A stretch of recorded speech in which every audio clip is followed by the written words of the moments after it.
Alabama is not the first state that comes up when the conversation turns to clear water. That is the point. 6 locations across the state produce water clarity and shoreline conditions that benchmark against destinations people fly to. One is free, 20 minutes from Birmingham, and sees a fraction of the traffic of comparable spots in Florida. Another is a sandbar formation in the Gulf that shifts with the tide. Present one week, submerged the next. The state's reputation works against it here, which is part of why these places have stayed manageable, while equivalent spots elsewhere have been priced out and crowded beyond use.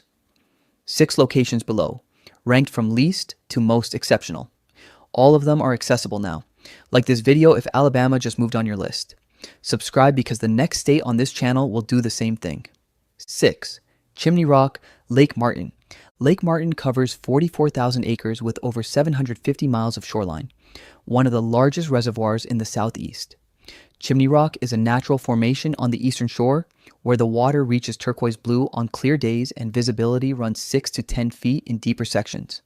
The site functions as an informal cliff jumping location. No facility, no entrance fee, no management beyond the shoreline. Median lakefront home prices run $400,000 to $900,000 depending on access. Short-term rentals in peak season range $250 to $600 per night. Crime in surrounding communities sits well below national averages. On weekends in summer, boat traffic is heavy. Wake boats, pontoons, jet skis converging on the same stretch of water. The experience is communal and loud. On weekday mornings in shoulder season, the same spot runs almost empty. The watercolor holds either way. 5. Turkey Creek. Nature Preserve, Pinson. Turkey Creek Nature Preserve sits 15 minutes outside Birmingham. The water is spring-fed, which produces clarity of 10 to 15 feet. Uncommon for inland southern waterways. Entry is free. The preserve protects rare species including the vermilion darter, endemic to this watershed. No commercial infrastructure, no beach bars, no boardwalks, no concessions. Access is rocks, trails, and water. Visitor numbers stay low relative to comparable parks partly because the roads in are unsigned and the GPS routing loses confidence before arrival. Parking is limited and unmarked. The result is a site that sees a fraction of the traffic its water quality would attract if it were better signposted. Birmingham residents largely pass it daily without knowing it is there. The lack of infrastructure is probably why. 4. Little River Canyon Falls, DeKalb County. Little River Canyon stretches over 12 miles in northeast Alabama, one of the deepest canyons east of the Mississippi. The falls at the canyon floor vary dramatically with rainfall. After dry stretches, the water runs clear over wide limestone shelves, slow and flat with color shifting toward blue-green in the lower pools. After heavy rain, flow can exceed 1,000 cubic feet per second. The same site reads as tranquil one day and becomes loud and brown within 24 hours of rain. Overlook access is free. Fees for deeper trail access are minimal.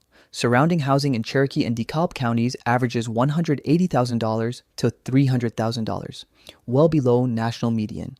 Visitor density stays low compared to major national parks. The canyon's variability is the defining characteristic. The same location presents differently on every visit, and the version a visitor encounters depends entirely on when they arrive. 3. Blue Springs State Park, Clio. Blue Springs State Park in Barber County produces watercolor that reads as artificially enhanced until seen in person. The spring discharges roughly 3,600 gallons per minute, maintaining constant flow and a year-round temperature of 68 degrees Fahrenheit. That constant movement through mineral-rich substrate produces the color. Deep electric blue, consistent regardless of season. Entry fees run $5 to $10. Nearby home prices average $120,000 to $220,000, making the surrounding area one of the more affordable on this list. Visitor numbers remain low compared to Florida's spring systems, primarily because the park receives little national coverage. The experience is contained. A natural pool rather than an open waterway, quieter and more enclosed than the coastal spots, the 68-degree water temperature is accurate and significant. It reads as refreshing on paper. In the water, it registers as cold enough to shorten visits considerably. 2. Dauphin Island, East End, Mobile County.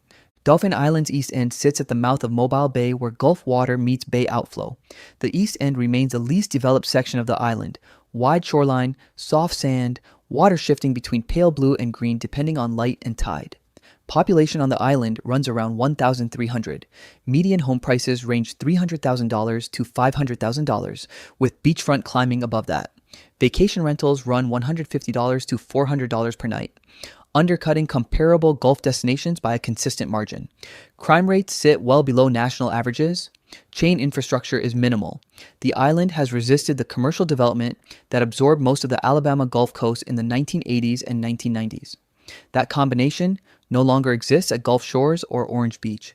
The East End in particular sees limited foot traffic. Early mornings on that shoreline produce conditions: empty beach, clean water, warm air, that the Gulf Coast's more famous destinations have not offered in decades. 1. Perdido Pass. Sandbars, Orange Beach. Perdido Pass sandbars sit at the Alabama-Florida state line where Perdido Bay meets the Gulf of Mexico. The formation is shallow, waist-deep in sections, with white sand substrate that produces water clarity of 10 feet or better on calm days. The color on those days benchmarks against the Bahamas comparison without exaggeration. Access is primarily by boat. No road leads to the sandbars directly. Rental boats from Orange Beach marinas are the standard approach. Median home prices in Orange Beach run $450,000 to $800,000 and have been rising. Peak season rentals reach $300 to $700 per night, with significant drops in shoulder season. The critical variable is that the sandbars are not permanent. Tidal movement and storm activity shift the formations on a cycle that makes them temporarily submerged on an unpredictable schedule. What presents as a dry, navigable sandbar one weekend may be 2 feet underwater the following weekend. Local knowledge and current tide charts are the difference between arriving to waist-deep turquoise water and arriving to open Gulf. The site exists conditionally. Catching it in formation adds a quality no fixed destination replicates. 6 locations in a state most visitors route around on the way to Florida. Turkey Creek is free and 15 minutes from Birmingham. Blue Springs has been discharging 3,600 gallons per minute since before the park existed. Dauphin Island's east end is one of the last undeveloped stretches on the Alabama Gulf Coast. Perdido Pass is a sandbar that periodically becomes one of the clearest bodies of water on the Gulf and then disappears. Alabama's reputation has kept all of these places accessible longer than their water quality would normally allow. Like this video if this changed the calculation. Subscribe because the next state has the same problem: good places nobody is looking at.